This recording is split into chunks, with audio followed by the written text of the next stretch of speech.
রমজান মানে হলো রোজা রাখা, তারাবির নামাজ পড়া, আর সাহরি খাওয়া, ইফতার খাওয়া, ব্যাস। রোজা, তারাবি, সাহরি, ইফতার, এই 4 জিনিসের নাম হলো আমাদের মুসলমানদের রমজান মাস।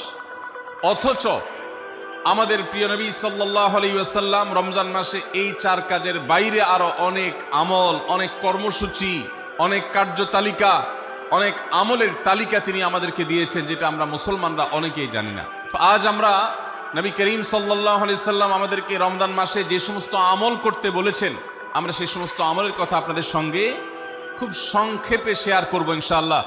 কারণ আমি নবী করিম সাল্লাল্লাহু আলাইহি সাল্লামের হাদিস থেকে এবং কোরআনে করিম থেকেও 27টি আমলের কথা আপনাদের সঙ্গে শেয়ার করব ইনশাআল্লাহ, যার সবগুলোই রমাদানের জন্য স্পেশাল, তবে অনেকগুলো রমজানের বাইরের সময়ও আমাদের পালনীয় এবং করণীয়। রমাদান কেন্দ্রিক যে সমস্ত আমল, যে সমস্ত করণীয় আমাদের আছে, তার মধ্যে প্রথম করণীয় হলো শাবানের 29 তারিখে পশ্চিম আকাশে রমজানের চাঁদ তালাশ করা। এটা একটা আমল। কোন দিন চাঁদ তালাশ করবেন? শাবানের 29 তারিখ। এই বছর আমাদের দেশে শাবানের 29 তারিখ কবে হচ্ছে? রোজা কবে থেকে শুরু হচ্ছে? তাহলে 29শে শাবান সন্ধ্যায়, যেদিন থেকে রোজা হওয়ার সম্ভাবনা আছে, সেই দিন সন্ধ্যায় মাগরিবের আগে পশ্চিম আকাশের দিকে চাঁদ অনুসন্ধান করার চেষ্টা করে তাকাবেন। পশ্চিম আকাশে চাঁদ অনুসন্ধান করার জন্য যদি চেষ্টা করেন, একটু খোঁজার চেষ্টা করেন, চাঁদ দেখতে যদি পান তো ভালো, এমনকি যদি চাঁদ দেখতে নাও পান, চাঁদ দেখার চেষ্টা যে করেছেন এর কারণে আপনার আমল নামাতে সওয়াব লেখা হবে, একটা সুন্নত আদায় করার সওয়াব। ভাইরা আমার, আমরা আমাদের ছেলেবেলায়, আমাদের শৈশবে রমজানের আনন্দ আঁচ করতাম পশ্চিম আকাশের চাঁদ দেখে।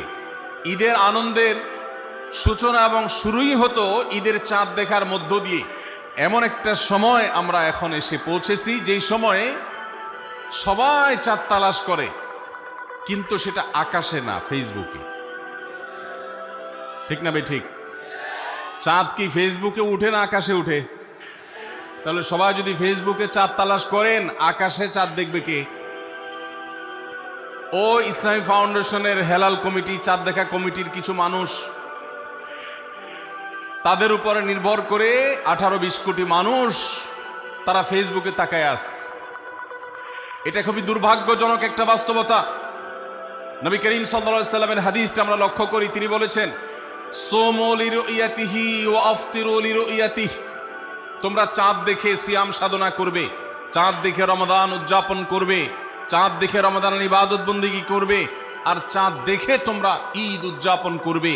চাঁদ দেখে তিনি আমাদেরকে রোজা রাখতে বলেছেন, অতএব চাঁদ দেখতে হবে কি হবে না? ভাইরা আমার, বিলুপ্ত হওয়া মৃত প্রায় সুন্নাহগুলোর মধ্যে থেকে একটা হলো চাঁদ তালাশ করার সুন্নাহ। এটা ফরজে কিফায়া, মুসলিম সমাজের কেউ যদি না করে সবাই গুনাহগার হবে। এটা খুবই রিস্কি একটা বিষয়, দুর্ভাগ্যজনক একটা বিষয় যে 20 কোটি মানুষের রমজান মাত্র মুষ্টিমেয় কয়েকজন মানুষের দেখার উপর নির্ভর করবে। ভাইরা আমার, আমরা পশ্চিম আকাশে চাঁদ দেখার চেষ্টা করব ইনশাআল্লাহ। যদি চাঁদ দেখতে পান আপনি, তাহলে নবী সাল্লাল্লাহু আলাইহি সাল্লামের সেখানে একটা দোয়া পড়বেন, আল্লাহুম্মা আহিল্লাহু আলাইনা বিল ইয়ুমনি ওয়াল ঈমান ওয়াস সালামাতি ওয়াল ইসলাম রব্বি ওয়া রাব্বুকাল্লাহ। চাঁদকে লক্ষ্য করে বলবেন, চাঁদের সাথে কথা বলবেন। চাঁদ আপনার কথা হয়তো বুঝবে না, কিন্তু আল্লাহর এরকম সৃষ্টি যারা আমাদের কথা বুঝতে পায় না, তাদেরকে লক্ষ্য করে কিছু বলার মানে হলো আপনি মূলত আপনার মনের আকুতিকে প্রকাশ করছেন। চাঁদকে লক্ষ্য করে নবী সাল্লাল্লাহু আলাইহি সাল্লাম চাঁদ দেখলে পড়তেন, আল্লাহুম্মা আহিল্লাহু আলাইনা বিল ইয়ুমনি ওয়াল ঈমান। হে আল্লাহ, এই যে চাঁদ আমি দেখতে পাচ্ছি, এই চাঁদের পুরো মাসটাকে যে আমার জন্য বরকত এবং ঈমান দিয়ে পরিপূর্ণ করে দিন। এই চাঁদ পুরো মাস জুড়ে থাকবে, অতএব এই পুরো মাস জুড়ে এই চন্দ্র মাসে আমি আপনার কাছে আমার জীবনে প্রভূত বরকত, কল্যাণ এবং ঈমান আপনার কাছ থেকে চাই।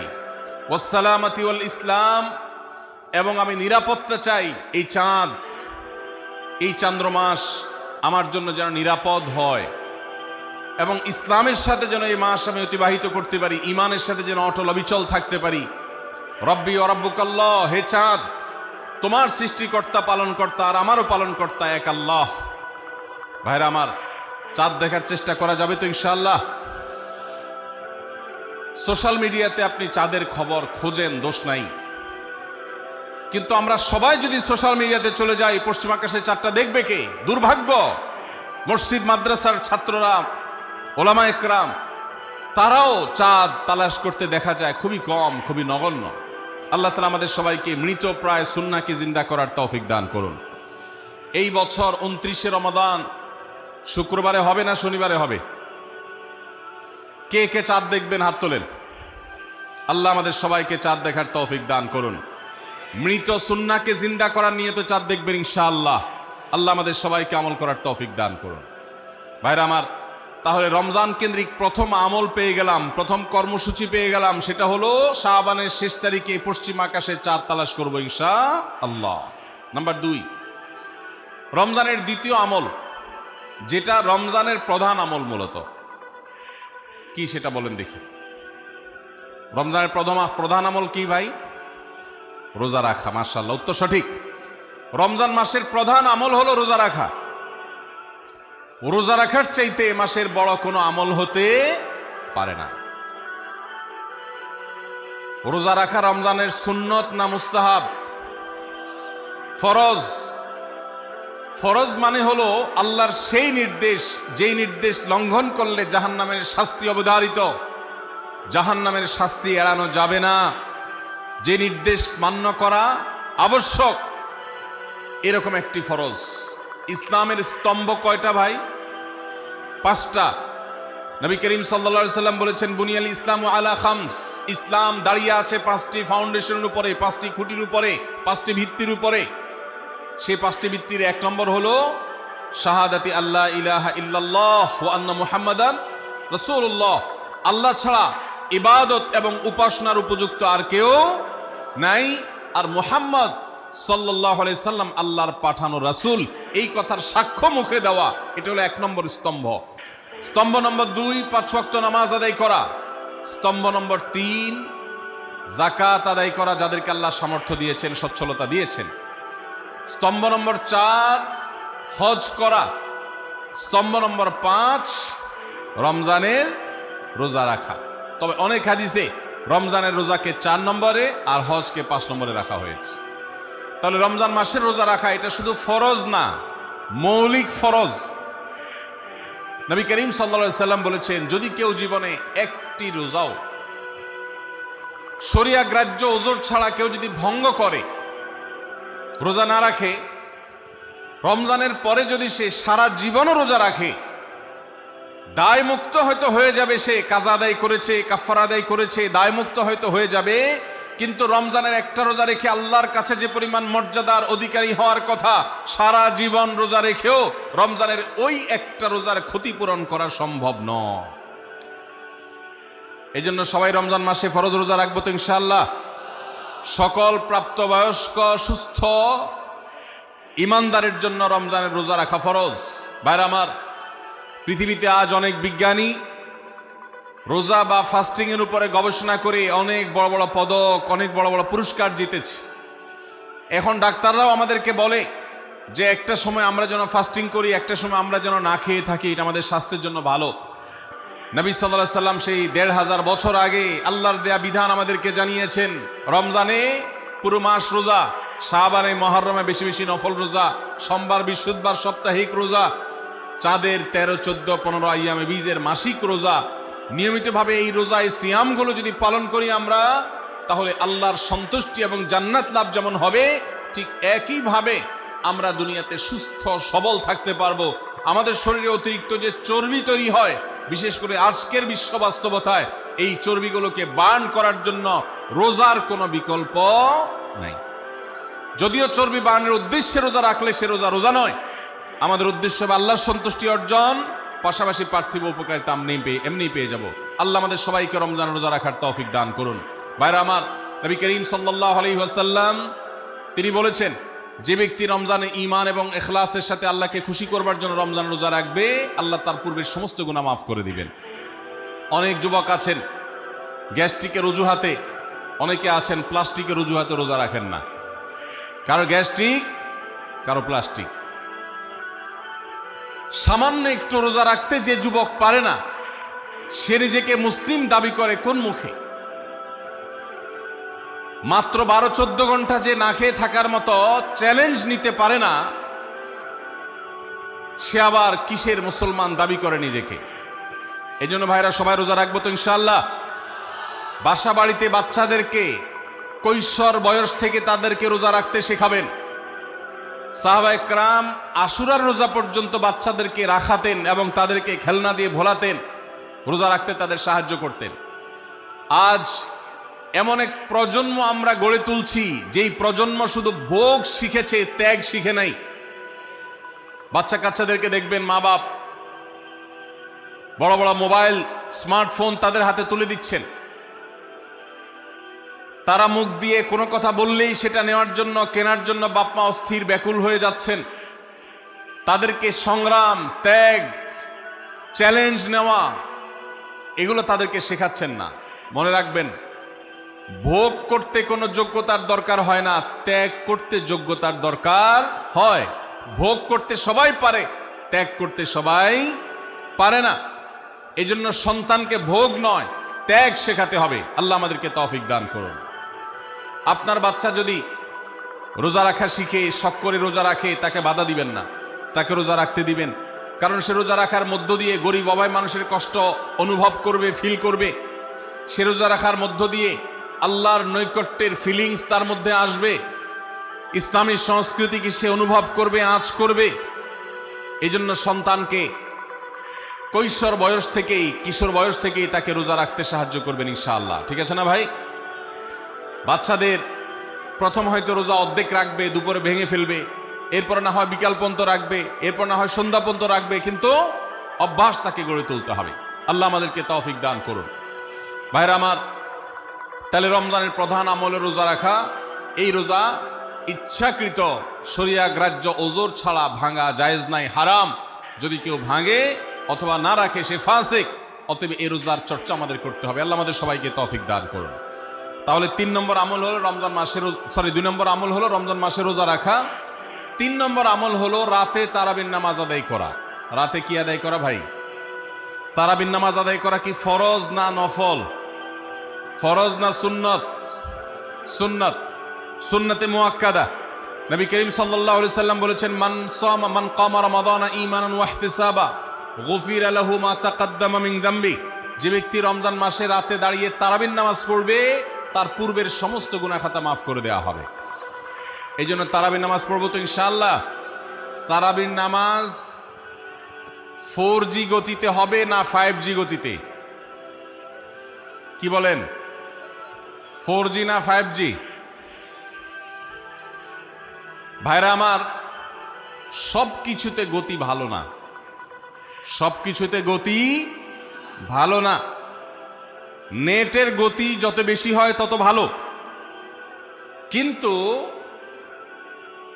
নামাজের গতি, ইবাদত, সিজদার গতি, তারাবির গতি যত কম হয়, যত ধীরে ধীরে হয়, যত শান্তশিষ্টভাবে হয়, তত আল্লাহর কাছে বেশি মর্যাদাবান হয়।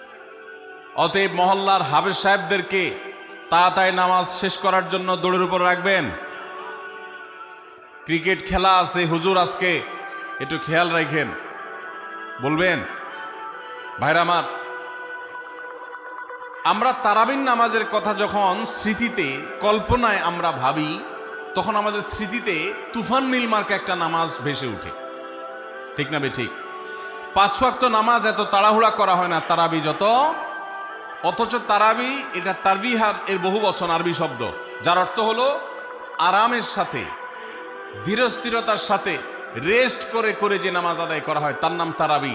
নাম হলো আরামের সাথে করা, আর আমরা করি ব্যারামের সাথে, তাড়াহুড়ো করে। এই জন্য এলাকা এলাকা তারাবি ধীরে ধীরে পড়ার জন্য উদ্যোগ নেবেন তো ইনশাআল্লাহ। ইমাম সাহেবদেরকে, হাফেজ সাহেবদেরকে উদ্বুদ্ধ করবেন, ভাই হুলস্থুল করবেন না, কি পড়েন কিচ্ছু বুঝি না, এমন টান দেন শেষে যায় শুধু ইয়ালামুন তালামুন, আর এটা শুনে মনে করেন যে এখন স্টপ হয়েছে, এখন রুকুতে যাইতে হবে। এই নামাজ কি নামাজ? এটা তামাশা। ভাইরা আমার, স্পিডে তারাবি না পড়ে যদি একটু ধীরে তারাবি পড়া হয়, সর্বোচ্চ 15 থেকে 20 মিনিটের ডিফারেন্স হবে, এর বেশি না। মাত্র 15 মিনিটের জন্য আপনার পুরো নামাজকে আপনি বরবাদ করছেন। দেশের বেশিরভাগ মসজিদগুলোতে তুফান মিল মার্কা তারাবি পড়া হয়। এই তারাবি আল্লাহর কাছে কতটা গ্রহণযোগ্য হবে, এটা যথেষ্ট প্রশ্নবিদ্ধ বিষয়। আল্লাহ তাআলা আমাদের সবাইকে ধীরস্থিরতার সাথে খুব শান্তভাবে তারাবির নামাজ আদায় করার তৌফিক দান করুন। চেষ্টা করা যাবে না ইনশাআল্লাহ? ভাইরা আমার, আল্লাহ রাব্বুল আলামিন নামাজের ক্ষেত্রে হুলস্থুলতা পছন্দ করেন না। যার নামাজ যত বেশি সময় নিয়ে আদায় করেন তিনি আল্লাহর কাছে তত শ্রেষ্ঠ, তত ভালো নামাজি। আর যার নামাজে যত হুলস্থুল করা হয় তার নামাজের কোয়ালিটি, মর্যাদা আল্লাহর কাছে তত কম। অতএব আমরা রমজানের তৃতীয় আমল জানলাম তারাবির নামাজ, এবং সেটা ধীরস্থিরতার সাথে আদায় করবো। আল্লাহ আমাদের তৌফিক দান করুন। নাম্বার 4, সাহারি খাওয়া। সাহারি খাওয়া এটা রমজানের একটা আমল। আপনি সারা বছর লাঞ্চ করেন, ডিনার করেন, দুপুরের খানা খান, রাতের খানা খান, সকালে ব্রেকফাস্ট নাস্তা করেন, কিন্তু এর কোনোটা ইবাদত হয় না, এর কারণে আপনি সওয়াব পাবেন না। কিন্তু রমজান মাসে ভোর রাতে ঘুম থেকে উঠে যে আপনি খাবার খাবেন, এই খাবার খাওয়ার জন্য যে উঠলেন এবং খাইলেন, এর কারণে আপনার অ্যাকাউন্টে আপনার আমলনামা আল্লাহ তাআলা সওয়াব জমা করে দিবেন। আপনি রিওয়ার্ড পাবেন, বিনিময় পাবেন। কেন? কারণ নবী করিম সাল্লাল্লাহু আলাইহি সাল্লাম বলেছেন, তাসাহহারু ফাইন্না ফিস সাহুরি বারাকাহ। তোমরা সাহারির খাবার খাবে ভোর রাতে, রোজার মাসে রোজা রাখতে গিয়ে সাহারির খাবার খাবে। কেন? কারণ সাহারির যে খানা, এই খানাতে আল্লাহ তাআলা বরকত রেখেছেন। এই খানা খাইলে তার জন্য আমাদের স্পিরিচুয়াল, আধ্যাত্মিক বিভিন্ন রকমের উপকারিতা আল্লাহ তাআলা এর মধ্যে নিহিত রেখেছেন। এর মধ্যে খাদ্য শক্তি আছে, আমাদের এনার্জি হবে শরীরে, রোজা রাখতে সহজ হবে। এর পাশাপাশি সাহারির খাবারে আলাদা একটা বরকত আছে, শেফা, বহুবিধ উপকারিতা আমাদের শরীরের, আমাদের মনের জন্য আল্লাহ তাআলা রেখেছেন। এই জন্য সাহারি খাওয়াটা আলাদা একটা ইবাদত। যদি আপনার সন্ধ্যা রাত্রে বেশি খাওয়া হয়ে যায়, সাহারিতে খানা খাওয়ার মতো মুড না থাকে, অন্তত এক ঢোক পানি, একটা খেজুর, সামান্য কিছু খেয়ে হলেও আপনি সাহারি খাবেন এবং তাতে আপনি সওয়াব পাবেন। কোনো কারণে যদি সাহারি খেতে না পারেন, রাতে উঠতে পারেন নাই, অ্যালার্ম বাজছে কিন্তু শুনেন নাই, উঠে দেখেন ফজরের আজান হয়ে গেছে, তাহলে ওই দিনের রোজা কি হবে নাকি হবে না? হবে। মাশাআল্লাহ, বগুড়া মানুষ মাসালা জানে, দেখা যায় রোজা হয়ে যাবে ইনশাআল্লাহ। কারণ এই সাহারি খাওয়াটা ফরজও না, ওয়াজিবও না, এটা সুন্নত। সুন্নত ছুটে গেলে ইবাদত হয় না, ব্যাপারটা সেরকম না। 5 নম্বর আমল হলো, সাহারি তো খাবো ঠিক আছে, কিন্তু সেটা শেষ সময়ে খাওয়া, দেরিতে খাওয়া। সাহারি কি আগে খাবেন না শেষের দিকে খাবেন? শেষের দিকে। কেন? কারণ নবী করিম সাল্লাল্লাহু আলাইহি সাল্লাম বলেছেন, লা ইয়াজালুন নাসু বিখাইরিন মা আজ্জালুল ফুতুর ওয়া আখারুস সাহুর।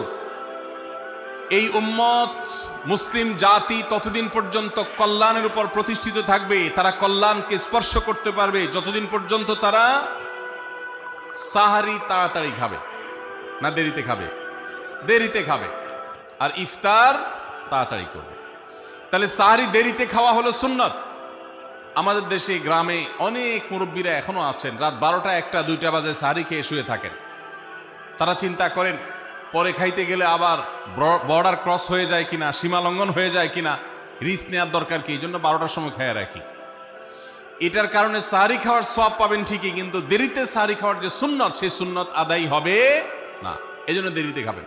দেরিতে খাওয়ার মানে আবার এরকম দেরি না যে আপনি আর মুয়াজ্জিন সাহেব দুজন কম্পিটিশন করছেন, আপনার হাতে খাবারের প্লেট আর মুয়াজ্জিনের হাতে মাইক, আপনি আগে শেষ করেন আর মুয়াজ্জিন আগে আজান দিবে, কম্পিটিশন চলছে। এত দেরি করে একেবারে লাস্ট মিনিট পর্যন্ত খাওয়া সুন্নত নয়। কথা কি বুঝাতে পারছি?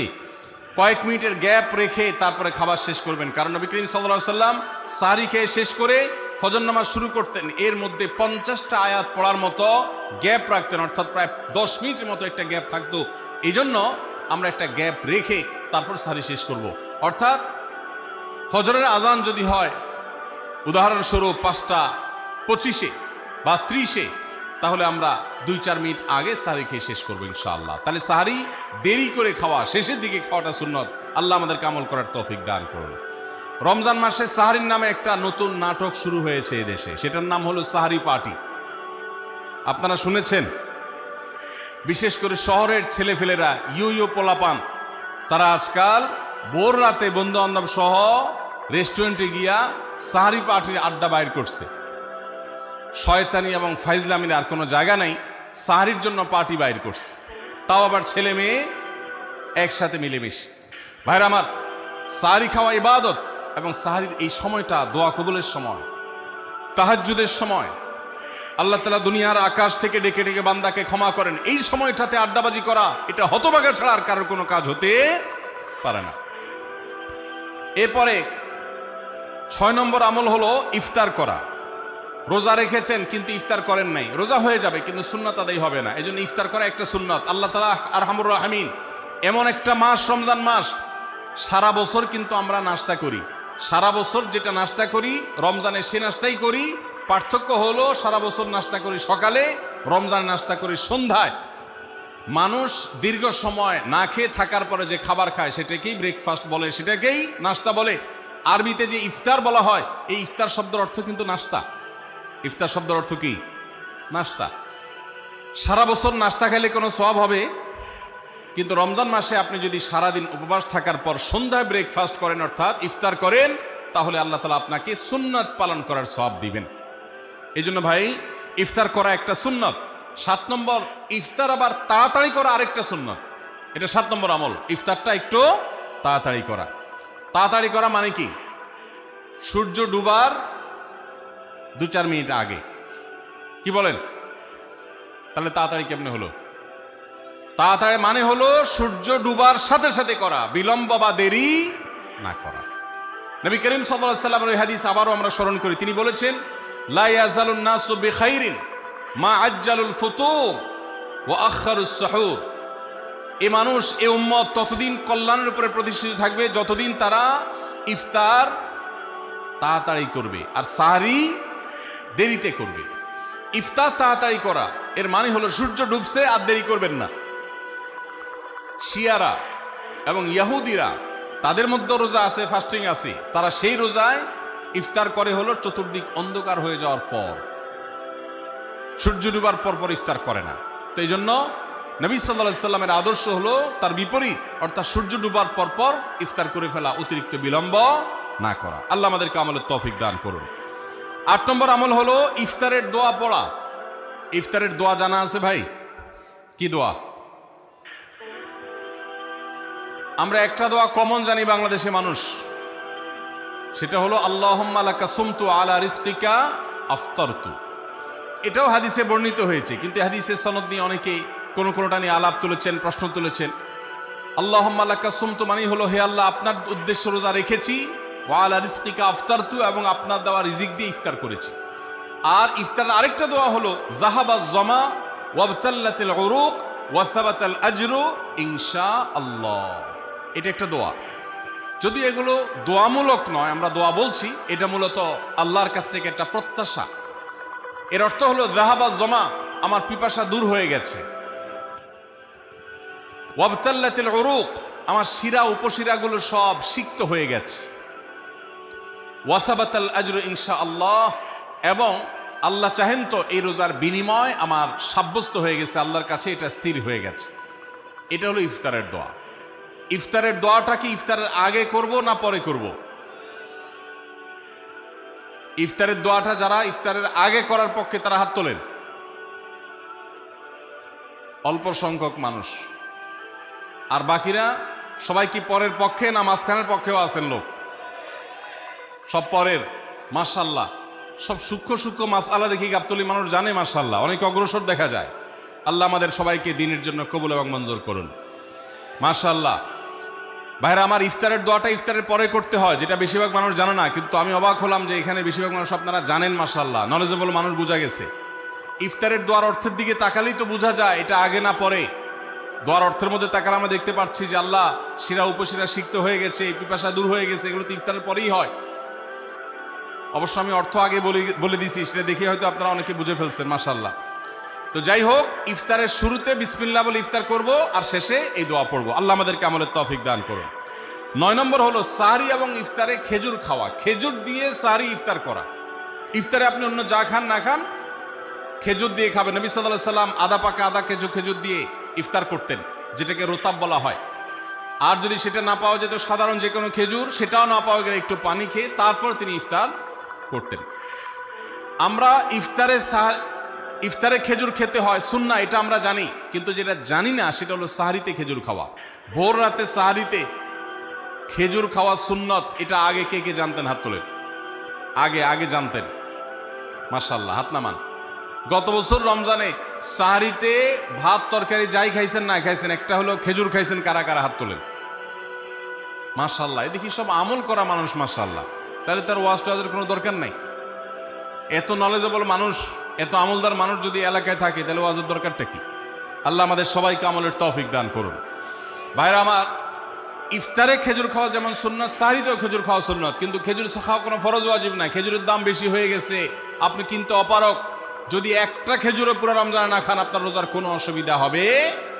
তবে নবী সাল্লাল্লাহু আলাইহি ওয়াসাল্লাম যেহেতু ইফতার এবং সাহরিতে খেজুর খেতেন, আর খেজুরে প্রচুর পরিমাণ সুগার আছে, উপকারী, যেটা মানুষের স্বাস্থ্যের জন্য উপকারী, প্রচুর পরিমাণ এনার্জি আছে, খাদ্য শক্তি আছে, সারাদিন রোজা রেখে আমাদের যে সুগারের ঘাটতি হয় সেটা পূরণ করার জন্য সহায়ক হয়।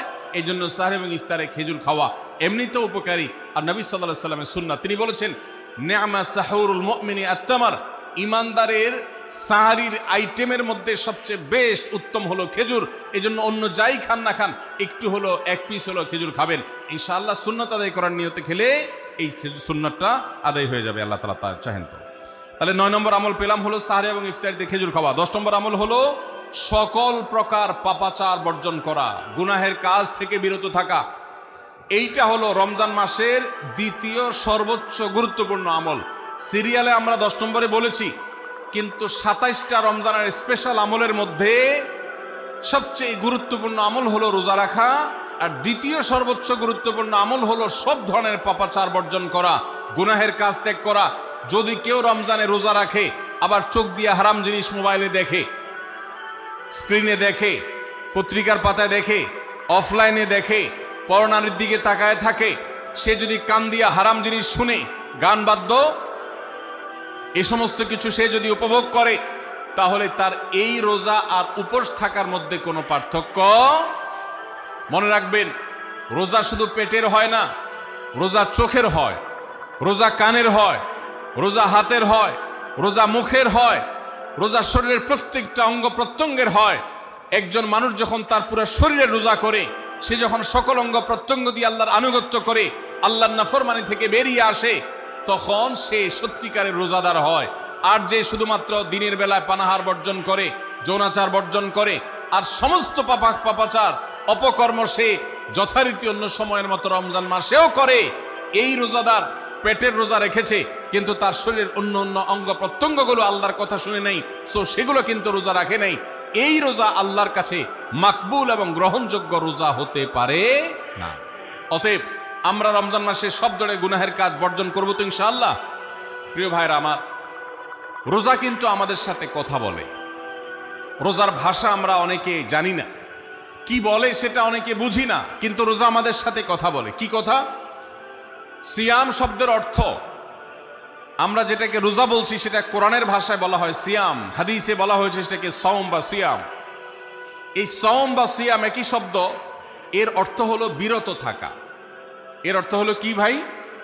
বিরত থাকা, ব্রেক দিতে জানা। আল্লাহ রাব্বুল আলামিন রোজার মতো ইবাদত দিয়েছেন আমাদেরকে জীবনে ব্রেক দেওয়ার অভ্যাস গড়ে তোলার জন্য। আমরা যেন ব্রেক দিতে শিখি, আমরা যেন থামতে শিখি, আমরা যেন নিজেদেরকে নিয়ন্ত্রণ করতে শিখি। ইসলামের যে বৈশিষ্ট্য, ইসলামের যে বিউটি, ইসলামের যে সৌন্দর্য, সেটা হলো ইসলাম পৃথিবীর মানুষকে আত্মনিয়ন্ত্রণ করবার কথা বলে। আজ ভোগবাদী পৃথিবীর যেদিকে তাকাবেন, চতুর্দিকে দেখতে পাবেন শুধু ভোগের হাতছানি। দুনিয়াটা মস্ত বড়, খাও দাও আর ফুর্তি করো, শুধুমাত্র ফুর্তি, ফুর্তি এবং ফুর্তি, ভোগ এবং ভোগ এবং ভোগ। গোটা পৃথিবী আপনাকে ভোগের কথা বলবে, ত্যাগের কথা বলবে না। ইসলাম আপনাকে ত্যাগের কথা বলে।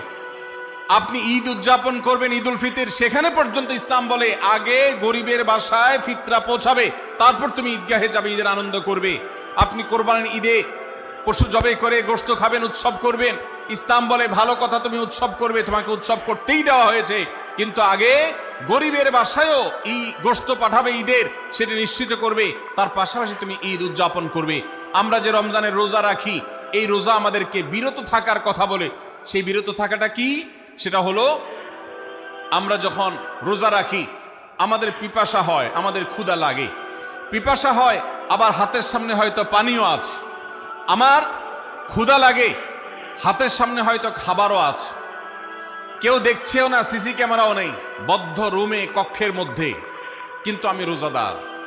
কোন রোজাদার রোজার মধ্যে খায়, পান করে? কেন? কারণ সে জানে আল্লাহ নিষেধ করেছে।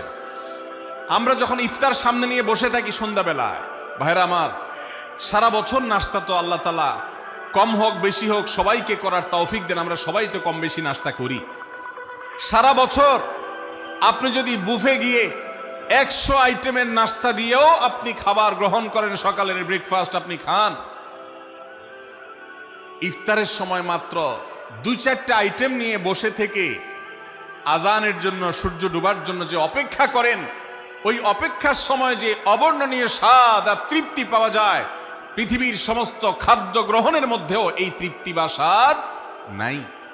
নবী সাল্লাল্লাহু আলাইহি ওয়াসাল্লাম সেজন্য বলেছেন, লিসসাইমি ফারহাতান, রোজাদার ব্যক্তিকে দুটি আনন্দ দেওয়া হয়, ফারহাতুন ইনদা ফিতরি ওয়া ফারহাতুন ইনদা লিকাই রাব্বি।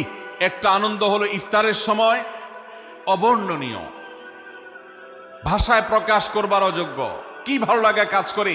ইফতারের জন্য আমরা বসে আছি, খাবার সামনে আছে, রকমারি শীতল শরবত সামনে আছে, রকমারি খাবারের পসরা সাজানো আছে টেবিলে, দস্তরখানে, এদিকে পেটে ক্ষুধাও আছে, কিন্তু আমরা মিনিট গুনছি, আমরা সময় দেখছি, ঘড়ির দিকে তাকিয়ে আছি, সূর্য কখন ডুববে। সূর্য ডুবেছে আর সাথে সাথে আমরা ইফতার করছি। এই যে আল্লাহর নির্দেশের অপেক্ষা, ইসলাম রোজার মাধ্যমে আমাদেরকে সেই শিক্ষাটা দিতে চায়। রোজা আমাদের সাথে সেই কথা বলে যে দেখো, তুমি জীবনে বিরত থাকতে শিখো, গোটা পৃথিবী তোমাকে ভোগ শিখাবে, ইসলাম তোমাকে ত্যাগ শিখাবে, ইসলাম তোমাকে কন্ট্রোল করা শিখাবে। আমাদের তরুণদের চরিত্রকে নষ্ট করবার জন্য, তাদেরকে নানাভাবে উস্কানি দেওয়ার জন্য, বিনোদনের নামে, নিউজের নামে, বিজ্ঞাপনের নামে, বিভিন্ন নামে অশ্লীল নানা দৃশ্য, খোলামেলা দৃশ্য তাদের সামনে দেখানো হয়, ভোগের আহ্বান করা হয়। ইসলাম বলে, হে মুসলিম তরুণ, তোমার চোখের এরিয়ার মধ্যে কোনো পরনারী, কোনো সুন্দরী নারী পড়ে গেছে, তুমি আঁচ করতে পেরেছ, সাথে সাথে তোমার দৃষ্টিকে তুমি নিয়ন্ত্রণ করো, অবনত করো। কুল্লিল মুমিনিনা ইয়াগুদ্দু মিন আবসারিহিম ওয়া ইয়াহফাযু ফুরুজাহুম। আল্লাহ বলেছেন, হে রাসূল বলে দিন ঈমানদার পুরুষদেরকে, তারা যেন তাদের চোখগুলোকে নামিয়ে রাখে, তাদের সম্ভ্রমকে তারা সংরক্ষণ করে। মনে রাখবেন, যা খুশি তা করতে পারা এটা যোগ্যতা নয়। নিজেকে নিয়ন্ত্রণ করলাম, যা খুশি তা করব না, এর নাম হলো যোগ্যতা। ডায়রিয়ার রোগী ডাইরেক্ট হয়ে যায়, যা খুশি যে করে, নিজের মন যেদিকে তাকে নাচায় সেদিকে নাচে, এই লোকটা অসুস্থ মানুষের মতো। আর মুসলিম যুবক, মুসলমান মানুষ, নারী পুরুষ, সে নিজেকে নিয়ন্ত্রণ করে। আল্লাহ এটা হারাম করেছেন, আমার মন চায়, চাইলেই আমি সেটা নিতে পারি, কিন্তু আমি নেব না। আমি একটা জিনিস ধরতে পারি, আল্লাহ হারাম করেছেন, সেজন্য আমি ধরবো না। এই শিক্ষাটা রমজান আমাদেরকে দেয়। অতএব রমজানের সবচেয়ে গুরুত্বপূর্ণ আমল হলো এই 10 নম্বর আমল, সেটা হলো পাপাচার বর্জন করা। নবী সাল্লাল্লাহু আলাইহি সাল্লাম বলেছেন, যে ব্যক্তি রমজানে রোজা রাখলো আর পাপাচার বর্জন করলো না, তাহলে এই রোজা রাখার উপোস থাকার ভিতরে কোনো পার্থক্য নাই। আল্লাহ আমাদের সবাইকে রমজান মাসে রোজা থেকে সকল হারাম, সকল নাজায়েজ কাজ, সকল গুনাহের কাজ ছাড়ার তৌফিক দান করুন, বলুন আমিন। ভাইরা আমার, 11 নম্বর আমল হলো অধিক পরিমাণ দোয়া করা। রমজান মাসে রোজা রেখে আমরা বেশি বেশি দোয়া করব। চলতে ফিরতে, উঠতে বসতে দোয়া করতে পারেন। আমাদের মায়েরা অনেকে শুনছেন আমাকে, রমজান মাসে আপনি গৃহস্থলী কাজ করছেন, রান্নাবাড়া করছেন, ঘর ঝাড়ু দিচ্ছেন, আর মনে মনে আল্লাহর সাথে কথা বলেন। দোয়া মানে আল্লাহর সাথে কথোপকথন। আল্লাহ, আপনি আমাকে মাফ করে দেন, আমার বাবাকে মাকে মাফ করে দেন, সন্তানগুলোকে হেদায়েত দান করেন, চোখের পানি ফেলেন। নিয়মতান্ত্রিক দোয়া, বসে বসে হাত তুলে দোয়া করবেন কেবলামুখী হয়ে। আবার চলতে ফিরতে, উঠতে বসতে, এমনকি ওযু নাই সে অবস্থায় দোয়া করবেন। নবী সাল্লাল্লাহু আলাইহি সাল্লাম বলেছেন, 3 ব্যক্তির দোয়া ফিরিয়ে দেওয়া হয় না। কয় ব্যক্তির দোয়া? সালাসুন লা তুরাদ্দু দাওয়াতুহুম, 3 শ্রেণী মানুষের দোয়া ফিরিয়ে দেওয়া হয় না। এর ভিতরে এক শ্রেণী হলেন মাজলুম, কারোর জুলুমের শিকার হয়েছে। এই ব্যক্তি জালেমের বিরুদ্ধে যে তার মনের আকুতি থাকে, বদদোয়া থাকে, আল্লাহ সুবহানাহু ওয়া তাআলা এটা ফিরিয়ে দেন না। এই জন্য পৃথিবীর ইতিহাসের কোন জালিম আপনি দেখাতে পারবেন না যেই জালিমকে আল্লাহ ছেড়ে দিয়েছেন, আল্লাহ ছাড় দিয়েছেন কিন্তু চূড়ান্তভাবে ছেড়ে দিয়েছেন, এমন কোন জালিম আপনি দেখাতে পারবেন না। এই জন্য ভাই কখনো কোন অবস্থাতে কারো প্রতি আমরা জুলুম করব না। আল্লাহ আমাদেরকে সেটা মানার তৌফিক দান করুন। তাহলে 3 ব্যক্তির দোয়া কবুল হয়, ফেরত দেওয়া হয় না। তার ভিতরে একজন হলো মাজলুম, যার প্রতি আপনি জুলুম করেছেন, সে আপনার বিরুদ্ধে যে বদদোয়া করে, এটা লাগবেই লাগবে, আজ হোক আর 2 দিন পরে হোক। নাম্বার 2, মুসাফির, যে ব্যক্তি সফরে আছে, সফররত অবস্থায় সে যদি দোয়া করে, সে দোয়া আল্লাহ তাআলা কবুল করেন। 3 নম্বর হলো রোজাদার ব্যক্তি, আস-সাইম হাত্তা ইফতির, রোজাদার ব্যক্তি সারাদিন ভর রোজা করলে ইফতার রাগ পর্যন্ত, সারাদিন দোয়া করলে ইফতার রাগ পর্যন্ত তার দোয়া কবুল হয়। এই জন্য রোজা রেখে আমরা বেশি বেশি আল্লাহর কাছে দোয়া করবো ইনশাআল্লাহ। চলতে ফিরতে উঠতে বসতে মনে মনে আল্লাহর সাথে কথা বললেন, চাওয়া দাওয়াকে পেশ করলেন, বাস এটাই হলো দোয়া। এটা হলো আমাদের রমজান মাসের 11 নম্বর আমল, বেশি বেশি দোয়া করা। 12 নম্বর আমল হলো মিথ্যা এবং কাজ পরিহার করা। রমজানের সকল পাপাচার তো পরিহার করবই, বিশেষভাবে মিথ্যা কথা, মিথ্যা কাজ পরিহার করা। কারণ নবীজি সাল্লাল্লাহু আলাইহি ওয়াসাল্লাম এর জন্য আলাদা নির্দেশ করেছেন। তিনি বলেছেন, মাল্লাম ইয়াদা কাওলা যুরি ওয়াল আমালা বিহি ফালাইসা লিল্লাহি হাজা আন ইয়াদা তাআমাহু ওয়া শারাবা। যে ব্যক্তি রমজানের রোজা রেখে মিথ্যা কথা, মিথ্যা কাজ ছাড়লো না, তার উপোস থাকায় আল্লাহর কোনো ঠেকা পড়ে নাই। 13 নম্বর আমল হলো অশ্লীলতা এবং বিবাদ, বিতণ্ডা, ঝগড়া, এগুলো পরিহার করা। কারণ নবী করিম সাল্লাল্লাহু আলাইহি ওয়াসাল্লাম তিনি আমাদেরকে রমজান মাসে রোজা রেখে অশ্লীলতা পরিহার করতে বলেছেন। মোবাইলে হারাম জিনিস দেখলেন, টেলিভিশনে হারাম জিনিস দেখলেন, বা কোনো পত্রপত্রিকাতে খারাপ জিনিস, নিষিদ্ধ জিনিস দেখলেন, পরনারীর সৌন্দর্য দেখে আপনি হারাম স্বাদ নেয়ার চেষ্টা করলেন, তাহলে আপনার রোজার অঙ্গহানি হলো, রোজা প্রাণহানি হলো। এই রোজা নয়। এই জন্য এটাকে রমজান মাসে পরিহার করতে হবে, অন্য সময় তো বটেই। এবং সেই সাথে কেউ যদি আপনার সাথে ঝগড়া করতে আসে, নবীজি শিখাই দিয়েছেন, ফালিয়াকুল ইন্নী সায়েম, কেউ রোজা রাখা অবস্থায় ঝগড়া করতে আসলে বলবেন, ভাই আমি রোজাদার, আমি তোমার ঝগড়ার জবাব দিতে পারবো না। তাহলে ঝগড়া পরিহার করার জন্য রমজান মাসে আমরা এক্সারসাইজ করবো। 14 নম্বর, যে কোনো ভালো কাজ, যে কোনো নেকামল রমজান মাসে বেশি বেশি করবেন। কেন? কারণ রমজানের শুরুতে একজন ঘোষক বলে, ইয়া বাগিয়াল খাইরি আকবিল, হে ভালো কাজ প্রত্যাশী, যে ভালো কাজ করতে চাও, রমজান মাসটাই হলো ভালো কাজের সওয়াব বেশি পাওয়ার। অতএব এই মাসে ভালো কাজ করে, নেকামল করে, ইবাদত করে, কোরআন তেলাওয়াত, জিকির, আজকার যত রকম আছে এগুলো করে জান্নাতের পথে অগ্রসর হয়ে যাও। 16 নম্বর আমল হলো রোজাদারকে ইফতার করানো, অর্থাৎ নিজে ইফতার করার পাশাপাশি অন্য কোন রোজাদারকে ইফতার করাইলে আল্লাহ তাআলা ওই রোজাদার যে পরিমাণ সওয়াব পাবেন, আপনাকেও সেই পরিমাণ সওয়াব দিবেন ইনশাআল্লাহ। 17 নম্বর আমল হলো বেশি বেশি কোরআনে কারীমের তেলাওয়াত করা। রমজান মাসে আল্লাহ তাআলা আমাদের সবাইকে, 15 নম্বর বাদ গেছে, মাশাআল্লাহ, এত মনোযোগ সহকারে কথা বলছে এবং নোট করছে দেখা যাচ্ছে। তাহলে আমরা আবার পেছনে যাচ্ছি ইনশাআল্লাহ। 15 নম্বর আমল হলো বেশি বেশি ইস্তেগফার করা। বেশি বেশি কি করা? ইস্তেগফার করা, অর্থাৎ ক্ষমা প্রার্থনা করা। কেন ক্ষমা প্রার্থনা বেশি করবেন? কারণ নবী করিম সাল্লাল্লাহু আলাইহি সাল্লাম বলেছেন, ওয়ালিল্লাহি উতাকাউ মিনান নার ওয়া যালিকা ফি কুল্লি লাইলা। রমজানের প্রত্যেক রাতে আল্লাহ তাআলা বহু মানুষকে জাহান্নাম থেকে মুক্ত ঘোষণা করেন। ভাইরা আমার, আমাদের পাপাচারের কারণে জাহান্নামীদের তালিকা নাম উঠে থাকলেও রমজানে আল্লাহ বহু মানুষকে ঠিক দেন যে এই লোককে জান্নাতি ঘোষণা করা হলো, জাহান্নাম থেকে মুক্ত ঘোষণা করা হলো। এই জন্য এই মাসে আল্লাহর কাছে বেশি বেশি মাফ চাইতে হয়, ইস্তেগফার করতে হয়, চোখের পানি ফেলে দোয়া করতে হয় যে আল্লাহ আপনি মাগফিরাত নসিব করেন। এটা হলো 15 নম্বর আমল। 16 নম্বর আমল হলো রোজাদারকে ইফতার করানো। নিজে ইফতার করবেন, পাশাপাশি রোজাদার ব্যক্তিকেও ইফতার করাবেন। নবী সাল্লাল্লাহু আলাইহি সাল্লাম বলেছেন, যদি কোনো ব্যক্তি কোনো রোজাদারকে ইফতার করায়, তাহলে যেই ব্যক্তি তাকে ইফতার করানেন তার রোজার সওয়াব তো সে পাবেই, আপনি ইফতার করায়া সমপরিমাণ সওয়াব লাভ করবেন ইনশাআল্লাহ। অতএব মসজিদে ইফতার দেওয়ার ব্যবস্থা করা যেতে পারে, রাস্তাঘাটে, বিশেষ করে পাবলিক পরিবহনে, এমনকি প্রাইভেট গাড়িতেও সন্ধ্যার সময়, ইফতারের সময় অনেক সময় খাবার থাকে না, তখন আপনি রাস্তা দাঁড়িয়ে যদি সামান্য একটু খেজুর, সামান্য একটু পানি বিতরণ করতে পারেন, তাহলে সওয়াবটা পাওয়া যেতে পারে। আপনার বাসায় আশেপাশে অনেক অভাবী মানুষ আছে, তাদের বাসায় আপনি ইফতার পৌঁছে দিতে পারেন, এর মাধ্যমে রোজাদারকে ইফতার করানোর সওয়াব পেতে পারেন। 17 নম্বর আমল হলো বেশি বেশি কোরআনে কারীমের তেলাওয়াত করা। কোরআনে কারীমের তেলাওয়াত রমজান মাসে বেশি বেশি করব। কেন? কারণ হলো এই মাসটাই হলো কোরআন নাজিলের মাস। আল্লাহ তাআলা রমজান মাসে কোরআন নাজিল করেছেন। আল্লাহ বলেছেন, শাহরু রমাদান আল্লাযী উনজিলা ফীহিল কুরআন হুদাল লিন-নাস ওয়া বায়িনাতিন মিনাল হুদা ওয়াল ফুরকান। রমজান মাস এমন মাস যে মাসে আল্লাহ তাআলা কোরআন নাজিল করেছেন, এই জন্য এই মাসে বেশি বেশি রোজ কোরআন তেলাওয়াত করতে হবে। নবী করিম সাল্লাল্লাহু আলাইহি ওয়াসাল্লাম বেশি বেশি রমজান মাসে কোরআন তেলাওয়াত করতেন। আমাদের পূর্বসূরি সালাফগণ কেউ কেউ রমজান মাসে অন্য সব আমল কমিয়ে দিয়ে কোরআন তেলাওয়াতটা সবচেয়ে বেশি করতেন। এই জন্য দিনে এবং রাতে বেশি বেশি করে কোরআন শুদ্ধতার সাথে সৌন্দর্যের সাথে তেলাওয়াত করব, অর্থ সহকারে বুঝে পড়ার চেষ্টাও পাশাপাশি করব ইনশাআল্লাহ। 18 নম্বর আমল হলো কোরআন পরস্পরকে শোনাশুনি করা, বুঝে পড়া। অর্থাৎ আপনি কোরআন তেলাওয়াত করবেন, আপনার স্ত্রী শুনবে, আপনার মা শুনবে, আপনার বোন শুনবে, আবার তারা তেলাওয়াত করবে, আপনি শুনবেন। আমরা তারাবির নামাজে এক পক্ষীয় তেলাওয়াত শুনি, হাফেজ সাহেব তেলাওয়াত করেন, আমরা শুনি, কিন্তু আমরা তেলাওয়াত করে আরেকজন শুনবে, এটা হয় না।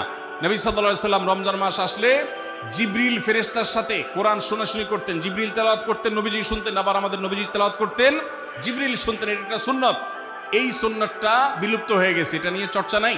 এই জন্য আমরা এটা বাসা বাড়িতে নতুন করে জিন্দা করব। আল্লাহ আমাদেরকে তৌফিক দান করুন। 19 নম্বর আমল হলো দান সাদাকা বেশি বেশি করা। নবীজি সাল্লাল্লাহু আলাইহি সাল্লাম এমনিতেই প্রচুর পরিমাণ দান করতেন, কিন্তু রমজান আসলে তার দানশীলতার পরিমাণ আরো বেড়ে যেত। এই জন্য অভাবী, প্রতিবেশী, গরিব দুঃখী সবার ঘরে ঘরে আমরা আমাদের সাধ্য অনুযায়ী দান পৌঁছানোর চেষ্টা করব রমজান উপলক্ষে। এটা রমজানের 19 নম্বর স্পেশাল আমল, বিশেষ আমল। 20 নম্বর রমজানের কর্মসূচি হলো ভোর রাতে দোয়া করা। কারণ সারা বছর ভোর রাতে তাহাজ্জুদের নামাজ পড়া বা দোয়া করার সুযোগ আমাদের হয় না, কিন্তু রমজানে সাহরি খেতে তো এমনি উঠেন, অতএব এই টাইমে দোয়া কবুল হয়। 24 ঘন্টার ভিতরে দোয়া কবুলের সবচেয়ে মোক্ষম সুযোগ, সবচেয়ে আদর্শ সময় হলো এই তাহাজ্জুদের সময়টা। ভাইরা আমার, ঢাকার একটি বড় কোম্পানি, বাংলাদেশের সবচেয়ে বড় শিল্প প্রতিষ্ঠান বললে ভুল হয়তো হবে না, অন্তত এটুকু বলা যায় যে প্রথম 3-4টি বড় প্রতিষ্ঠানের একটি। এরকম একটা প্রতিষ্ঠানের একজন কর্মকর্তা বছর 2-3 আগে আমার সাথে হঠাৎ দেখা। তিনি আমাকে দেখে বেশ আবেগ আপ্লুত হলেন এবং অনেকটা জড়িয়ে ধরলেন এবং বললেন, ভাই, আপনার একটি আলোচনা থেকে আমার জীবনের ভিতরে এমন এক পরিবর্তন আসছে যেটা অকল্পনীয়, অভাবনীয়। হয়ে জানতে চাইলাম কোনটা সেটা। তখন তিনি বললেন, ভাই, আমার জীবনে এমন একটা রোগ হয়েছে, যেই রোগ ট্রিটমেন্ট করার জন্য দেশে বিদেশে বিভিন্ন জায়গায় গিয়েছি, কোনো চিকিৎসা এর আমি পাই নাই। শেষ পর্যন্ত আশাহত হয়ে চাকরি ছেড়ে দিয়ে, শহর ছেড়ে দিয়ে গ্রামে গিয়ে বসবাস করা শুরু করছি এবং মৃত্যুর জন্য অপেক্ষা করছি। এর মধ্যে আপনার একটা আলোচনার ক্লিপ আমার চোখের সামনে আসলো সোশ্যাল মিডিয়াতে, ওটা শুনলাম। সে আলোচনাটা ছিল আল্লাহর কাছ থেকে অসাধ্য সাধন করার সময় হলো ভোর রাত তাহাজ্জুদের সময়। আমি এই আলোচনা পুরোটা শোনার পর ওই রাতেই আমি ঘুম থেকে উঠে ভোর রাতে তাহাজ্জুদ পড়ে আল্লাহর কাছে বুক ভাসিয়ে মন ভরে কাঁদলাম, দোয়া করলাম। ওই ভাই বললেন যে আমি এত দোয়া করলাম, দোয়া করতে করতে দীর্ঘ সময় আমি পরিতৃপ্ত হলাম, আমার দোয়া শেষ হয়ে গেল। এরপর দোয়া করে শেষ করার পর ফজর নামাজের সময় হয়ে গেছে, আমার ফিল হলো, অনুভব হলো যে আমার শরীরে আর কোনো রোগবালাই এখন মনে হয় নাই। এবং তিনি গত 2 দিন আগেও তার সাথে আমি দেখা করলাম ঢাকায়, গতকালকে দেখা করলাম, 2 দিন আগে না, মাত্র 1 দিন আগে দেখা করলাম। তিনি এখন সুস্থ সবল হয়ে আবার তার চাকরিতে ফিরে গিয়ে স্বপদে সমহিমায় আছেন। তিনি এক সহকর্মীকে ডেকে আমার সামনে বলছেন, এই তোমরা বলো তো, আমি আগে শারীরিকভাবে বেশি ফিট ছিলাম নাকি এখন বেশি ফিট? তখন তার সহকর্মী আমার সামনে বলছে, স্যার, আপনি আগে অনেক বেশি রাগারাগি করতেন, আপনি হট মেজাজি ছিলেন, অনেক বেশি অসুস্থ হয়ে যেতেন কিছু হলেই, কিন্তু এখন আপনি সে আগের সময়ের তুলনায় অনেক বেশি সুস্থ এবং ফিট। তিনি বললেন, ভাই, ভোর রাতের দোয়ার প্রভাব এত বেশি, তাহাজ্জুদের সময়ের দোয়া এত গুরুত্বপূর্ণ যে এই এক দোয়া আমার জীবনকে আমূল পরিবর্তন করে দিয়েছে। এই জন্য ভাইরা, রমজান মাসে বিশেষ করে যখন তাহাজ্জুদের সময় সাহরি খেতে যখন উঠবেন, সাহরি খাওয়ার পর 10টা মিনিট সময় হাতে রাখেন, বা সাহরি খাওয়ার আগে 10টা মিনিট আগে উঠেন, উঠে ওযু করে 2 রাকাত 4 রাকাত নামাজ পড়ে, বা নামাজ পড়ার সময় না থাকলে অন্তত কেবলামুখী হয়ে 2টা হাত তুলে আল্লাহর কাছে একটু চান।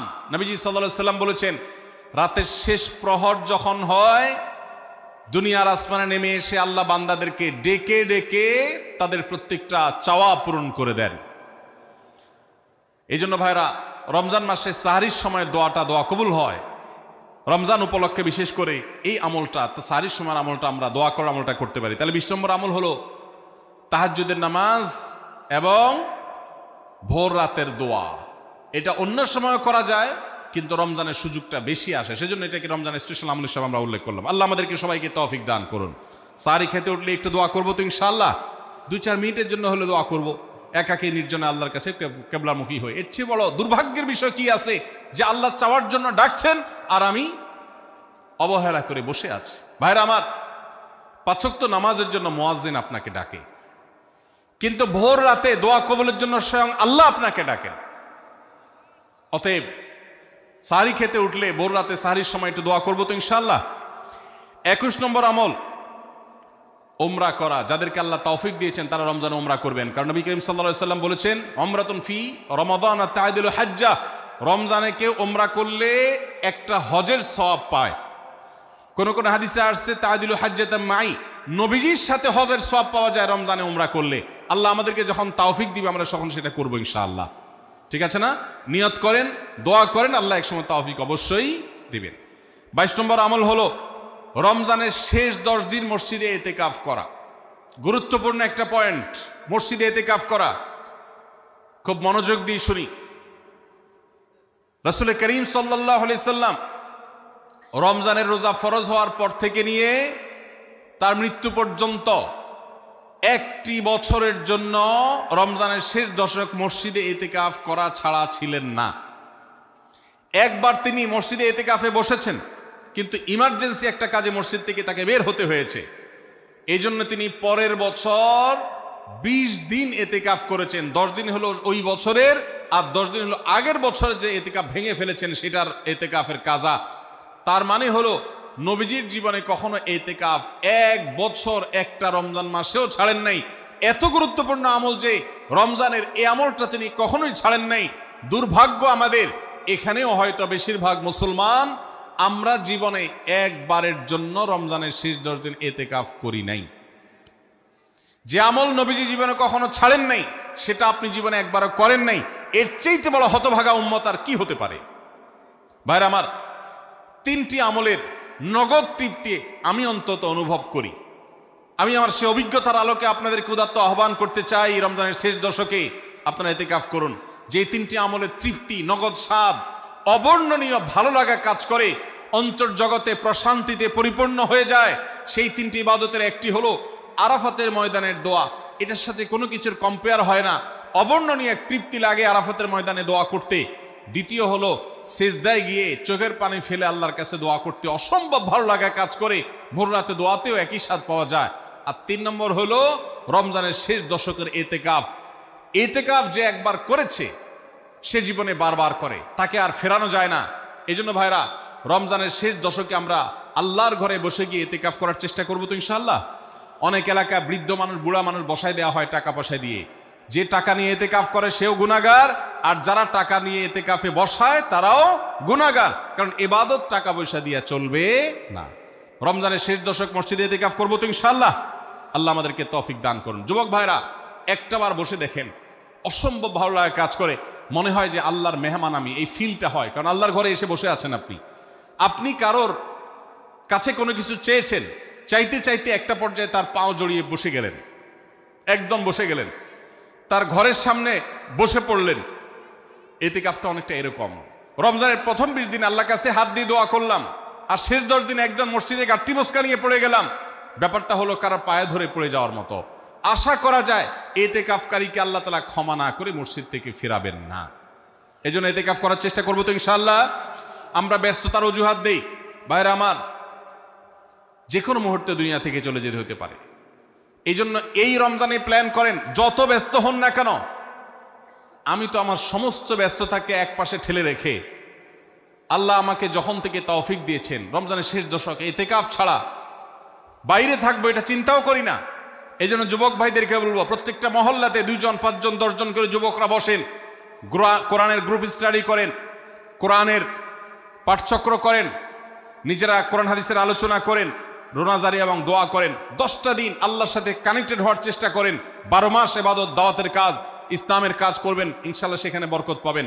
রমজানের শেষ দশকে ইতিকাফ করবেন তো ইনশাআল্লাহ। আল্লাহ আমাদের সবাইকে তৌফিক দান করুন। 23 নম্বর আমল হলো শেষ দশকে ইবাদতের মাত্রা বাড়িয়ে দেওয়া। আমরা উল্টাটা করি। আমাদের দেশে রমজানের প্রথম দশকে মসজিদ ফুল হয়ে, বারান্দা ফুল হয়ে, রাস্তায়ও মুসল্লি দাঁড়ায়। আর 10 রমজান চলে গেলে 20 রমজান পর্যন্ত বাহিরের মুসল্লি কমতে কমতে বারান্দার মুসল্লি কমে ভিতরে চলে আসে। আর শেষ 10 দিনে আসলে, ঈদের দিনগুলো যখন কাছে আসে, তখন 5 ওয়াক্ত নামাজের ওই নিয়মিত মুসল্লি ছাড়া বাকিগুলো সব উধাও হয়ে যায়। নবী সাল্লাল্লাহু আলাইহি সাল্লাম কি করতেন? তার উল্টাটা। আমাদের আয়েশা বলেছেন, কানা ইয়াজিতাহিদু ফীহি মা লা ইয়াজিতাহিদু ফী গায়রি। আমাদের নবীজি সাল্লাল্লাহু আলাইহি সাল্লাম রমজানের শেষ দশকে ইবাদতের জন্য যত কষ্ট করতেন, যত সাধনা করতেন, অন্য কোন সময় ইবাদতের জন্য এত সাধনা করতেন না। অথচ আমরা দেখা যায় শেষ দশক অবহেলা কাটাই। এই জন্য ভাইরা, শেষ দশকে ইবাদতের পরিমাণ আরো বাড়িয়ে দিতে হবে, আমলের পরিমাণ বাড়িয়ে দিতে হবে। এটাই আল্লাহ তাআলার নির্দেশনা, সেটাই রমজানের শেষ দশকের আমল। 24 নম্বর আমল হলো শেষ দশকে পরিবারকে ঘুম থেকে ডেকে তোলা। এটা আলাদা সুন্নাহ। নবী সাল্লাল্লাহু আলাইহি সাল্লাম রমজানের শেষ দশক হলে কানা ইদা দাখালাল আশর আহইয়া লাইলা ওয়া আইকাযা আহলা। তিনি পরিবারকে ঘুম থেকে ডেকে তুলতেন এবং স্ত্রী সঙ্গ ত্যাগ করতেন। শেষ দশক কোমর বেঁধে ইবাদত করতেন। এটা 24 নম্বর আমল। তাহলে শেষ দশক পরিবারকে ঘুম থেকে রেখে তোলা।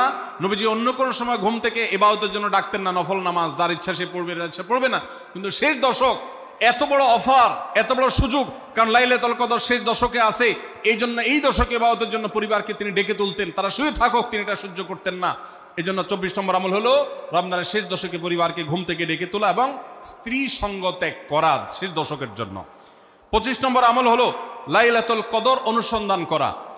রমজানের শেষ দশকের প্রত্যেকটা রাতে কিন্তু শবে কদর হতে পারে, বিশেষ করে বেজোড় রাতে 21, 23, 25, 27, 29 এই রাতগুলোতে লাইলাতুল কদর হওয়ার সম্ভাবনা অনেক জোরালো। সৌদি আরবের মানুষ তাদের বেজোড় রাতে তালাশ করবে, আমরা আমাদের বেজোড় রাতে তালাশ করব ইনশাআল্লাহ। নবীজি সাল্লাল্লাহু আলাইহি সাল্লাম বলেছেন যে তাহাররাউ লাইলাতুল কদর ফিল বিত্রি মিনাল আশরিল আওয়াখির মিন রমাদান। রমজানের শেষ দশকের বেজোড় রাতগুলোতে তোমরা শবে কদর হতে পারে সে আশা বেশি বেশি করে ইবাদত বন্দেগী করো। লাইলাতুল কদরের ইবাদতকে আল্লাহ বলেছেন লাইলাতুল কদরে খায়রুম মিন আলফি শাহর। 1000 মাস, 1000 মাস ইবাদত করলে যে সওয়াব পাওয়া যাবে, লাইলাতুল কদরের এক রাতের ইবাদতের সওয়াব তার চাইতে বেশি হবে। সেই রাত কোনটা আল্লাহ নির্দিষ্ট করেন নাই। এই জন্য শেষ দশকের প্রত্যেকটা রাতেই ইবাদত করার চেষ্টা করা, স্পেশালি বেজোড় রাতগুলোতে। 26 নম্বর আমল হলো লাইলাতুল কদরের আশায় বিশেষ দোয়া পড়া। সেটা কি? আল্লাহুম্মা ইন্নাকা আফুউন তুহিব্বুল আফওয়া ফাআফু আন্নি। আল্লাহ আপনি ক্ষমাশীল, আপনি ক্ষমাকে ভালোবাসেন, অতএব আমাদেরকে ক্ষমা করে দিন। এটা রমজানের শেষ দশকের প্রত্যেক রাতেই পড়বেন। যে রাতটা একটু শান্ত শিষ্ট, একটু শীতল, একটু বৃষ্টিভাব, একটু লাইলাতুল কদরের আবহাওয়া বোঝা যায়, সেই রাতকে লাইলাতুল কদর আশা করে, প্রত্যাশা করে বেশি বেশি দোয়া পড়বেন, আল্লাহুম্মা ইন্নাকা আফুউন তুহিব্বুল আফওয়া ফাআফু আন্নি। তাহলে 26 নম্বর আমল হলো লাইলাতুল কদরের দোয়া পড়া। আর 27 নম্বর সর্বশেষ আমল হলো ফিতরা আদায় করা। অর্থাৎ রমজান মাসের রোজাতে যদি ভুল ত্রুটি হয়, এটা রিফাইন্ডের কাজ হয়ে যায়, রিফ্রেশমেন্টের কাজ হয়ে যায় ফিতরার মাধ্যমে। প্রত্যেক সচ্ছল ব্যক্তি তার নিজের পক্ষ থেকে, নিজের স্ত্রী এবং নিজের ছোট বাচ্চাদের তরফ থেকে ফিতরা আদায় করবেন। প্রাপ্তবয়স্ক সন্তান থাকলে তারা তাদেরটা আদায় করবে, আর না হলে বাপও তাদেরটা আদায় করতে পারে। ফিতরা স্বরূপ গরিবদের বাসায় একদিনের খাবার এটা পৌঁছে দিতে হবে। এটা হলো ফিতরা। ঈদের নামাজের আগ পর্যন্ত এটা আদায় করার নির্দেশ নবী সাল্লাল্লাহু আলাইহি ওয়াসাল্লাম দিয়েছেন। তাহলে 27 নম্বর আমল হলো ফিতরা আদায়। এটার মাধ্যমে রমজানের আমল শেষ।